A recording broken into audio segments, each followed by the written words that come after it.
Hey all, Isla here, coming to you with a quick magnetized movement tray tutorial. I just wanted a quick moment to say that we do have a affiliate link for Gap Games, so if you want anything like magnets or hobby supplies or anything like that, you can jump on there and grab them, and models, obviously. They have models. It's a pretty big thing of what they do. It's like maybe their main thing. Anyway, thank you for watching.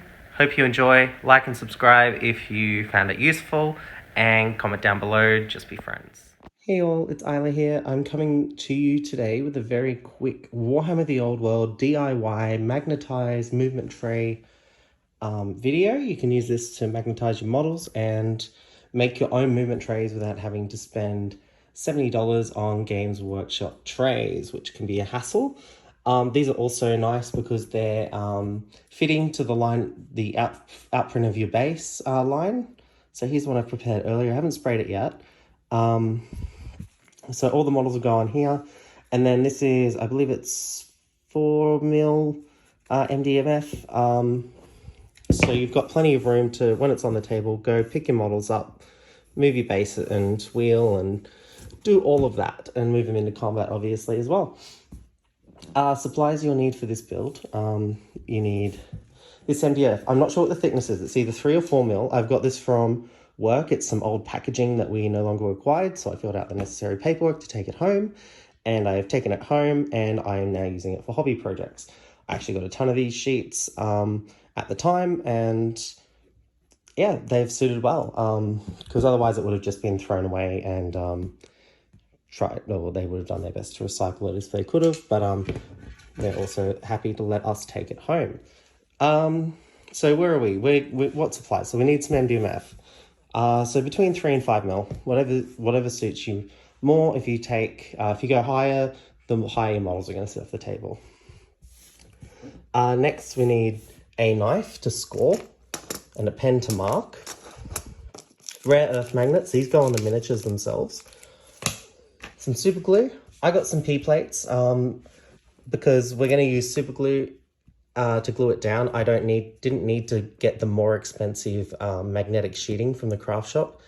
These were $2.50. The magnetic sheets were only $2, but they're only half the size of the P-plate. And they had a glue backing, but the glue's not very strong anyway. For the bond, you would have had to use super glue anyway. So I went cheap and nasty and got the P-plates. We can just mark out and super glue them on. And last of all, we're going to use black to paint it black underneath, or whatever color you want to match your bases to. So if you've got a brown or a khaki sort of base, grab a brown or a khaki spray paint to spray over it. Just makes everything so quickly, so much quicker. And then first step, as you can see, I've started cutting from the edge to make all my trays, always because you want a nice flush line to measure from, so the straight edge. And on top of it all, you want to start from the outside and work your way in, because if you start in the middle in a weird spot, you're going to end up wasting material. All I do is I use a knife. I'll just drop mine. Hang on, let me pause it and come back to you. Use a knife. I'm using cheap ones, or you could use a more expensive one with cheap blades, because at the end of the day, this process, cutting wood with knives like this, they will get blunt very quickly. Alternatively, you can get a jigsaw, which is much quicker, and you can get probably a bit straighter result than what I do, but also more expensive. You actually need to own a jigsaw to cut the pieces out. So what I'll do is I'll cut this out. I've got it marked out. So this tray is for either a unit of 10, 30 by 30, or a unit of 5, 30 by 60, but I'm using it for 30 by 60 bases, my Chaos Knights. So what I'll do is usually just, because I've already got it marked out, mark out your measurements, and then you can actually use a pre-existing one and trace around it and then score it out afterwards as well. So I'm going to go ahead and do that now, and I'll come back to you with the next step.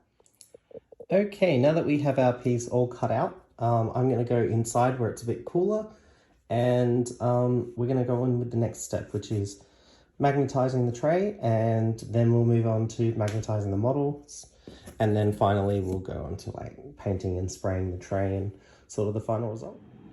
The next step is super quick and simple. We want to line up the edges of the tray with the edges of our magnetic sheet. Then we want to mark a line. I've already marked my line there. And then we're going to score it out with a knife and we will super glue it on. So once it's super glued on, you'll end up with something that looks like this. So I'm going to go ahead and do it with the tray I'm working on at the moment. So I've got another tray, and then I'll go and spray these up, and then I'll show you how to magnetize the model, because there is a little bit of a knack to it. You need to make sure you get the polarity of the magnets right for the polarity of the magnetic tray. Otherwise you're going to have models trying to jump off. You may notice on the underside where I didn't make the straightest cut, there is a little bit of overhang. What I do is I just go with my knife and trim it up. And also, after you cut your piece, you will end up with some burrs as well. So before I paint it, I'm just going to clean up all the burrs and the overhang, but I do it all in one step, just to save me from hacking and slicing all the time. I can just do it in one go. All right, so what I've done is I've just grabbed a small stack of some magnets to start on, and then we're just going to check the polarity of the sheet. So whichever way it sort of lands on is sort of the side that's magnetized. And it's the same with if you're going to use, you can alternatively use sheet metal if you want a stronger bond, but sheet metal leaves you with sharper edges, which is why I use the magnetic sheeting, because it's just so much just more convenient, friendlier on your hands, less time consuming. This process usually takes me, for each tray, probably about 5 to 10 minutes once you get quick. That's including spray drying time and everything. I've gone and sprayed the other two, so by the time they're dry. There are two ways you can magnetize. So I'm going to start with my Chaos Knight here. I'm just going to show you with one. You can usually, if you're going to use steel sheeting, it's recommended you put down a dollop of green stuff, and then you put your magnet into the green stuff. So the side that's facing up on the magnet right now, because of the polarity, and because this is magnetic sheeting, it's not as important, but especially if you're going to use like a bit of steel plate or whatever, get the polarity right. So the side that's facing up is the side you're going to glue down.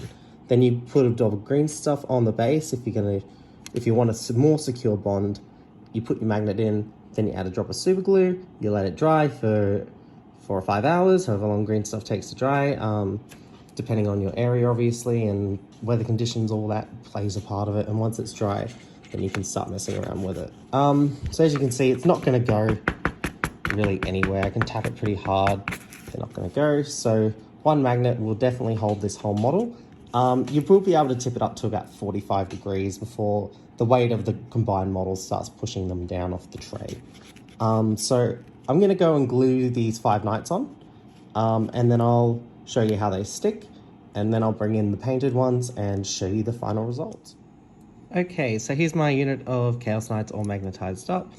This is the magnet that I've just put one on with a dollop of super glue. I haven't gone the extra step with the green stuff because I'm quite secure in this method. I've done it in the past with 8th edition models, and I felt very secure with it. So to give you an example now of how we can make the tray operate in game, as you can see, it's quite flush with the models. But because we have a nice decent ground to pick up from, so it's almost as thick as the base itself, you can get your index finger and thumb in there, and yeah, just pick it up, push it around. It's quite easy on the battlefield. You can even just behind it give them a little nudge forward if you're only fluffing your movement and not moving your full movement. It doesn't matter all that much to you. So yeah, and then obviously you can pick them up, get them out of your figure case. They're quite secure with a bit of movement, a bit of wobbling, to show you sort of what angle they start falling off on. Oh, nope, they're holding. About there. So that's when they started shifting on the tray. So quite strong. If you want a stronger hold, you can put a second magnet on. Just remember, twice as many magnets cost you twice as much. So if you want to go cheap and nasty like me and you don't mind the occasional spill or whatever, you can definitely just get away with one. If you want double the hold, put a second magnet on there. Nice and easy. Or alternatively, you can change the sheeting. It's more working because you want to get the edges nice and beveled, because you don't want to have any sharp edges if you use the actual metal sheeting. The steel, you have to use steel sheeting. But for this cheap and nasty method with the P-plates, not too shabby, I reckon. So I'll go get the painted one. You can have a look at the final product once it's all painted. And then, yeah, hopefully, eventually I'll get these models painted. Working on the whole army right now. all Chaos Knights and Chariots and Dragons and Sorcerers on Demonic Mounts and all that good stuff. Yeah, so once that's completed, you're going to be laughing. You're going to be having a great time pushing your models around. You're going to be fairly secure that you're not going to be dropping them all over the place and shifting them all over the place. You can also do this technique if you want to use the Games Workshop trays and build them up the way they recommend them, and then just put a bit of sheeting, metallic sheeting down and magnetize your models as well if you want to go for that sort of appearance as well. But I like the nice flush edge. I think it looks great on the tabletop. You can't see the base rim, the movement tray rim, and also it helps with base-to-base measuring as well. You don't have to worry about taking into account that lip for the movement tray, because your base-to-base is going to be all that much easier to determine. All right, enough waffling. I'll go and get the completed base, and we'll get the knights on there, and you can just see how good they look, especially if you're like me and you like a black rim around your models. Personally, I like the black rim because I think it's a nice hard edge, and it's a photo finish, and it's like a frame for your model. It frames your model and your basing, and it doesn't blend into the basing. If you like more of a blended edge and you like doing a brown that's similar to your basing, then just do the movement trays the same color. It's not a big deal, and it will match the edging or the rimming of your bases. Ha ha ha ha ha ha. I said edging and rimming in the same sentence. Hilarious. So yeah, we'll get onto that. Let's do that. Shut up, Isla. Do your fucking thing. Back in the garage where we started. So, as you can see, these models don't have a movement tray. Or do they? So that's the tray there. It's all blended in. I could have probably cleaned the edges up better, but oh well. Yeah, nice and easy to shuffle around the tabletop. Keeps your models on board quite easily on deck. And yeah, you can definitely have a good old play around with them, throw your army at the opponent. The occasional knock will shuffle them around, but a quick push will push them back together, as you can see. And yeah, off charge the knights into glorious combat to slaughter their foes. Alright, so for those who've been waiting, sorry, I've been intentionally meaning to make more content. Had to wait for the magnets to ship. They were meant to come on Friday, they were delayed for whatever reason, and they ended up coming today instead. So, filmed now, the movement tray video is filmed. I've been wanting to film that for a while because I thought that was a quite cool technique that I used to use when I was a lot younger playing 8th edition. And I think it will really help some people get some cheaper movement trays and some effective magnetized movement trays as well. So on top of that, we got more content coming. So I'm still working on Bretonian Knights of the Realm. I've got my first 6 painted, got more starting to get base coated.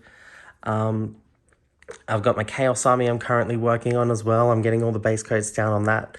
So hopefully more content coming. Bernie and I, don't know if you saw the photos. We had a really cool game. It was Undead versus my Chaos Cavalry. It was 1,300 points, I think. And yeah, that was a fantastic match. So we enjoyed that. We didn't battle report it because we're still learning the rules. We really wanted to hug the rulebook and try and get everything right during that game. And I feel we did as good as possible a job as we could have. And yeah, some things we felt like we were doing wrong because of some things like reforming after overrun if you pass the leadership tests, etc. Just doesn't feel like old fantasy. You know, we used to be able to do that, but now you can. And yeah, there were some points in the game where it felt a little bit cheeky to do it, but it happened, and I think it helped with the game. I think it's a really cool thing that you know, you're able to reform after you overrun, because then you can potentially charge again the next turn. Because with the grindiness of the game, it does help getting a couple extra supporting units in to disrupt ranks and etc. So thoroughly enjoyed the game. And yeah, so I hope you enjoyed that one. Please like and subscribe, leave comments, do whatever you want to do. Just be friendly and be nice to everyone, because it's a hobby and our passion, and we should all be passionate about it together. I hope he enjoys that.